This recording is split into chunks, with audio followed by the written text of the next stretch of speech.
को मेरा जय श्री राम, जय हनुमान, जय माता दी। ये कैसे हैं आप सभी बताने के लिए कमेंट में आपको हमेशा की तरह जय श्री राम लिखना है, साथ ही जय माता दी लिखना है।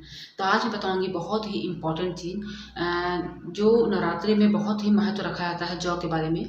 आपको मैं जो जौ बोई जाती है उसके बारे में बताऊंगी कि नवरात्रि में जो आप जौ बोते हैं तो वो क्या संकेत देते हैं कि आप कि जीवन में क्या आने वाले हैं, किससे क्या खुशहाली होने वाले हैं। तो ये सब आपको उससे पता चल सकता है। शुभ और अशुभ संकेत आपको मिल सकते हैं उस जौ को देखने के साथ साथ। जैसे जैसे वो जौ बढ़ेगा वैसे वैसे आपके जीवन में क्या क्या मतलब क्या क्या बदलाव आने वाले हैं या क्या क्या आपके जीवन में होने वाला है, इससे आपको संकेत ले सकते हैं आप। तो सबसे पहले कि मैं बात करूँगी माँ दुर्गा के बारे में। तो नवरात्रि आने वाली है जिसके लिए आप लोगों ने बहुत सारी तैयारी कर रखी होगी।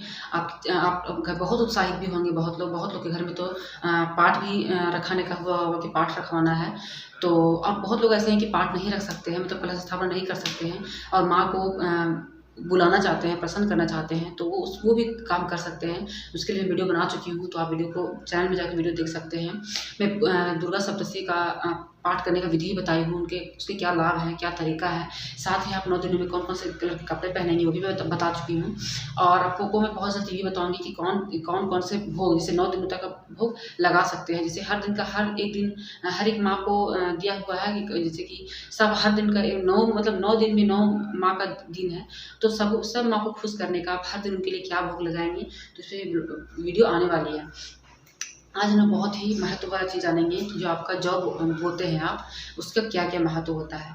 तो सबसे पहले है कि जौ बोया जाता है वो मिट्टी के बर्तन में या स्टील के बर्तन में आप बो सकते हैं। और उसको अच्छे से आपको ध्यान देना होता है। आपका उसमें देखभाल करना है कि कीड़ा ना लगे, उसको अच्छे से रखना है, उसकी देखभाल अच्छे से आपको करनी होती है। और अगर आप देखभाल भी अच्छे से कर रहे हैं उसके बाद भी मैं जो बताऊँगी वो हो रहा है, तो आपको क्या संकेत मिल रहे हैं वो भी पता चल जाएगा। जौ जो बोया जाता है वो आपके जीवन में खुशहाली को दर्शाता है। जौ जैसे जैसे बढ़ेगा वैसे वैसे आपके जीवन में खुशहाली बढ़ती है और इससे पता चलता है कि माँ आपसे प्रसन्न है। आप जिस भी उद्देश्य को लेकर ये पाठ स्टार्ट किए हैं, नवरात्रि का पाठ मतलब शुरू किए हैं आप, तो उससे आपको कितना लाभ मिलेगा ये आपका जौ ही बताता है। जौ ही आपको वो संकेत देता है। तो सबसे पहले कुछ बातों को हम लोग जानेंगे कि शुभ संकेत कौन कौन से हैं और अशुभ संकेत कौन कौन से हैं। तो बात करूँगी पहले शुभ संकेत के बारे में। तो अगर आपका जौ खूब हरा भरा है, बहुत आपका हरा भरा है, मतलब लग रहा है कि 1-2 दिन में ही आपका जो जौ है वो निकलना शुरू हो जाता है और हरा भरा होता है, तो समझ जाइए कि आपके जीवन में सुख समृद्धि आने वाली है। ठीक है, आपके घर में जितने भी लोग हैं सबका स्वास्थ्य उत्तम रहने वाला है। पूरे साल आप लोग का स्वास्थ्य अच्छा रहेगा। या आप जिस भी मनोकामना से लेके आप दुर्गा पाठ स्टार्ट किए हैं, दुर्गा दिन नवरात्रि स्टार्ट किए हैं, वो आपके लिए फलदायी होगा। ठीक है, उसके बाद आते हैं अगर अधिक बड़ा हो रहा है, जैसे कि जो आपका जौ है वो अच्छे से बड़ा हो रहा है, अधिक बड़ा हो जा रहा है, तो वो भी खुशहाली का है। आपके जीवन में सुख आएगा, खुशहाली आएगा और आपके जीवन में सौभाग्य की प्राप्ति करेगा। वो बहुत ही अत्यंत ही शुभ माना जाएगा। उसके साथ साथ सफ़ेद जो रहेगा या हल्का हरा रहेगा, तो इससे क्या है कि आपके घर में शुभ है। मतलब इससे ये संकेत होता है कि माँ आपसे प्रसन्न है। आप जो भी एफर्ट कर रहे हैं, आप जो भी पूजा कर रहे हैं, आपके जो कर्म हैं उससे माँ अत्यंत प्रसन्न है, मतलब वो भी अच्छा शुभ ही माना जाता है। उसके बाद अगर घर में आपका मान लीजिए आपको जो आपका जौ है वो पीला कलर का हो रहा है, ठीक है, जैसे कि आप पीला आप देख सकते हैं कि पीला होता है, तो घर में खुशियाँ आने का संकेत होता है कि आपके घर में आपके जीवन में बहुत ही जल्द कुछ खुशियाँ आने वाली हैं और ये नवरात्रा आपके लिए बहुत ही अत्यंत ही शुभ होने वाला है आपके घर में। आपका जो जौ है वो नीचे से आपका अगर हरा हो रहा है, ऊपर से आपका पीला हो रहा है, तो आप समझ जाइए कि साल का जो आपका है शुरुआत वो आपका सही जाएगा, लेकिन जो अंत आएगा उसमें आपके साथ आपको परेशानियों का सामना करना पड़ सकता है। तो ये रहा शुभ संकेत आपका कि इसके हरा रंग का क्या संकेत है, पीला रंग का क्या संकेत है और हरा पीला का क्या संकेत है, या अधिक बड़ा हो जा रहा है तो क्या संकेत है। तो आपको जैसे कि होता है कि अगर आप पूजा करते हैं तो आपको हर एक चीज़ पे ध्यान रखना होता है और जो जौ बोया जाता है उसी को देख के बहुत कुछ अनुमान लगाया जाता है कि हाँ आपके साथ क्या होने वाला है, आपसे माँ कितना प्रसन्न है, वो सब उसी से समझ में आता है।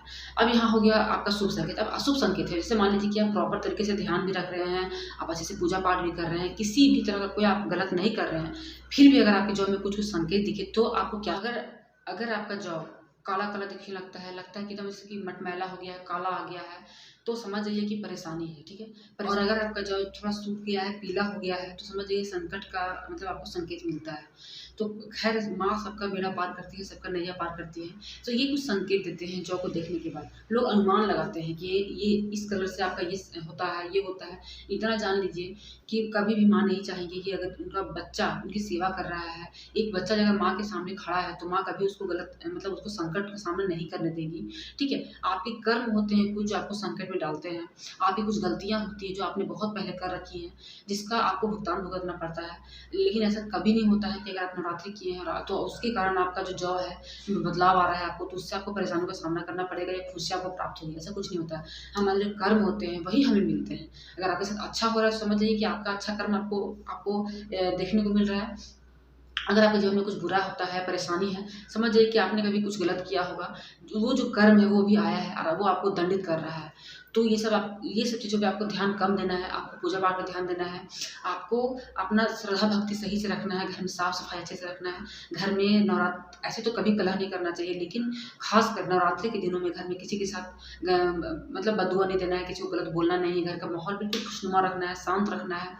स्वच्छता पे ध्यान देना है, मैं बोल ही रही हूँ। फिर अच्छा खाना खाना है, मतलब कि अच्छा ये सात्विक खाना खाना है आपको, तामसी चीज़ों से दूर रहना है और पानी पीने पे ज़्यादा आपको ध्यान देना है, पानी अच्छे से पीना है आपको। साथ ही साथ आपको घर का जैसे कि कोना-कोना को साफ करना है।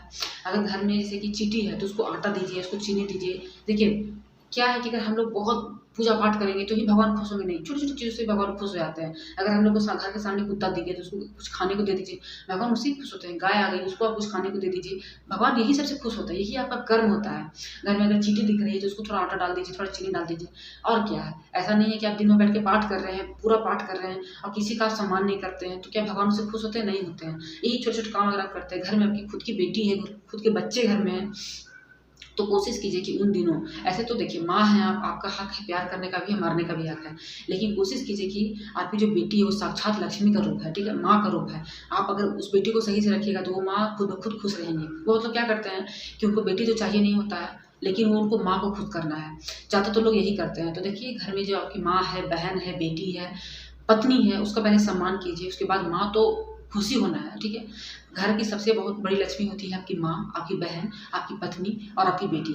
अगर आप उनका सम्मान करते हैं, उनको खुश रखते हैं, देखिए मैं ये नहीं कहूँगी कि वो हर चीज़ में वो सही हो सकती है, देखिए, कहीं आप सही हो सकते हैं, कहीं आप गलत हो सकते हैं। लेकिन बस यही करना है कि आपको घर में सुख शांति बनाकर चलना है, दोनों को, पति को भी, पत्नी को भी, माँ को भी, बहन को भी, बेटी सबको, सबको आपस में तालमेल मिला के चलना है। आप ये मत सोचिए कि आप पत्नी हैं, आप घर की लक्ष्मी हैं, तो आप कुछ भी करेंगे तो आपको सम्मान मिलेगा, नहीं। सम्मान पाने के लिए आपको सम्मान देना भी पड़ता है, तो इस बात को ख्याल रखना है। कोशिश करना है कि कभी उस दौरान अपने पति से आपको गलत बात नहीं करना है, पति को कुछ गलत बोलना नहीं है, घर किसी भी सदस्य को कुछ नहीं गलत बोलना है और अच्छे से आपको रहना है। इन सब बातों का आपको ध्यान देना है। माँ बहुत खुश होंगी, ठीक है? और माँ जो है वो सब पे अपना कृपा दृष्टि बनाए रखती है। उनके लिए सब बच्चा एक समान है, चाहे वो अमीर हो, गरीब हो, बड़ा हो, बूढ़ा हो गया हो, कुछ भी हो, सबके नज़र में माँ एक समान सबको रखती है, क्योंकि वो माँ है, ठीक है? तो माँ का सेवा कीजिए, बिल्कुल सच्चे दिल से कीजिए, किसी के प्रति गलत रख के मत कीजिए, निश्चल भाव से सेवा कीजिए। माँ आपकी मनोकामना 110% आपकी मनोकामना पूर्ण करेगी। तो आज की वीडियो यहीं तक है, मिलूंगी नए वीडियो के साथ, तब तक के लिए बताइएगा वीडियो कैसा लगा। वीडियो अच्छा लगा है तो चैनल को सब्सक्राइब कर लीजिए ऐसे ही और वीडियो को देखने के लिए, और लाइक कीजिए और शेयर कीजिए। मिलूंगी ऐसे ही और वीडियो के साथ, तब तक के लिए धन्यवाद। जय श्री राम, जय हनुमान, जय माता दी।